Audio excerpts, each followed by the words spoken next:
మా రూమ్కి అయితే మా అత్త వాళ్ళ పిల్లలు వచ్చారు. ఇంకా సండే అవడంతో చికెన్ షాప్కి అయితే వెళ్ళి చికెన్ అయితే తీసేసుకున్నాము. ఇంకా రూమ్లో చాలా బోర్ కొడుతుంది. ఇంకా సరే ట్యాన్ ప్యాక్ ఉంది కదా, ఇంకా అందరికి వేద్దామని చెప్పి అయితే చూస్తే కనిపించలేదు, పైన ఉంది. ఇంకా అది తీయించి మళ్ళీ అది వాళ్ళతోనే పెట్టిస్తున్నాను, ఎందుకంటే మాకు అందదు కాబట్టి. నాకెందుకో ఈ డీటాన్ ప్యాక్ చాలా ఇష్టం. 3 times తీసుకున్నాను ఈ ప్యాకెట్ని. ఇందులో 6 వస్తాయి.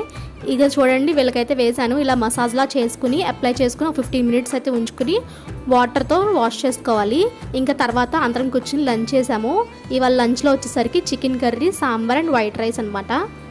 ఇంకా ఈవినింగ్ అలా దగ్గరలో ఉన్న పార్క్ అయితే వెళ్ళాము. ఇది పార్క్ అంటే ప్లేయింగ్ ఏరియా ఏమి ఉండదు, జస్ట్ మొత్తం చెట్లు ఉంటాయి చుట్టూ, చక్కగా ప్రశాంతంగా కూర్చోవడానికి అయితే ఉంటుంది. చాలా బాగుంది ప్రజెంట్గా. ఇదైతే నాకు చాలా బాగా నచ్చింది. ఇక్కడ కొంచెం సేపు వీళ్ళైతే గేమ్స్ ఆడుకున్నారు, ఇలా షటిల్ ఆడుకున్నారు. ఇవి పక్షులు అనుకున్నారు, కాదు దోమలు. ఇక్కడ చెట్లతో పాటు దోమలు కూడా ఎక్కువగానే ఉన్నాయి. ఇంకా అక్కడి నుంచి అయితే ఇంటికి వచ్చేసాం. మళ్ళీ నెక్స్ట్ వీడియోలో కలుసుకుందాం. అప్పటి వరకు బాయ్.